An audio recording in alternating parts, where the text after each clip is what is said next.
दीनानाथ रुग्णालयाच्या बेफिकिरीवर संताप. शिंदेंच्या शिवसैनिकांनी अधिकाऱ्यांवर फेकली चिल्लर. पतित पावन संघटनेनं रुग्णालयाच्या नावाला फासलं काळं. ट्रस्टींवर हत्येचा गुन्हा दाखल करण्याची मागणी.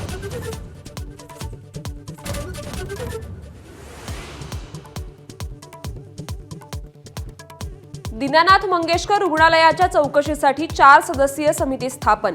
गर्भवतीच्या मृत्यू प्रकरणी आरोग्यमंत्री प्रकाश आंबेडकर यांच्या आरोग्य उपसंचालकांना सूचना.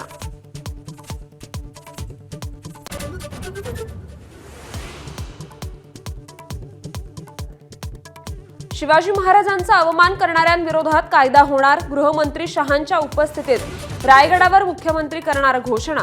खासदार उदयनराजेंची माहिती.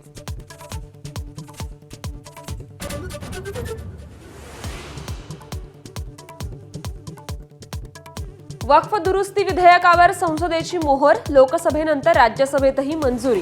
12 तासांच्या चर्चेनंतर समर्थनात 128 तर विरोधात 95 मतं. राष्ट्रपतींच्या स्वाक्षरीनंतर कायद्यात रूपांतर.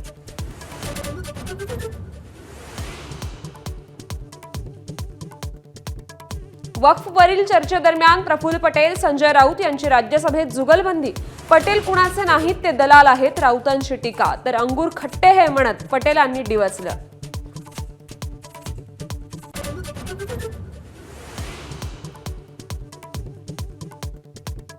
गृहराज्यमंत्री योगेश कदमांनी घेतली देशमुख कुटुंबाची मस्साजोग इथे भेट. हत्या प्रकरणाच्या तपासावर चर्चा. ज्यांच्यावर शंका आहे त्या अधिकाऱ्यांना माफ करणार नाही, कदमांचं आश्वासन.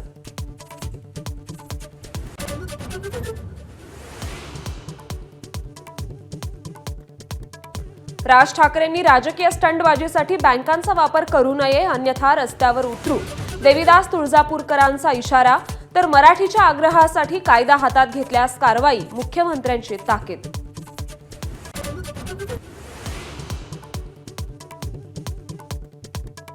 नांदेडच्या आलेगाव शिवारात ट्रॅक्टर विहिरीत कोसळून भीषण अपघात. 8 महिला मजुरांचा मृत्यू. मृतांच्या नातेवाईकांना सरकारकडून 5 लाखांची मदत.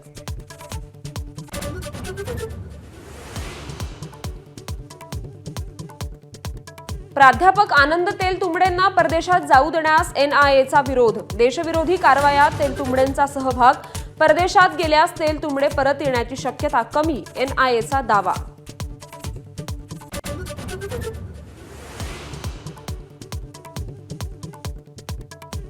पुण्यासह रायगड, सातारा, महाबळेश्वरमध्ये अवकाळीचा तडाखा. वादळी वाऱ्यासह मुसळधार पावसामुळे अनेक ठिकाणी रस्ते गेले पाण्याखाली.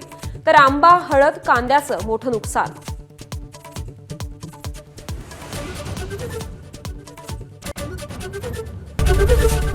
ABP माझा, उघडा डोळे बघा नीट.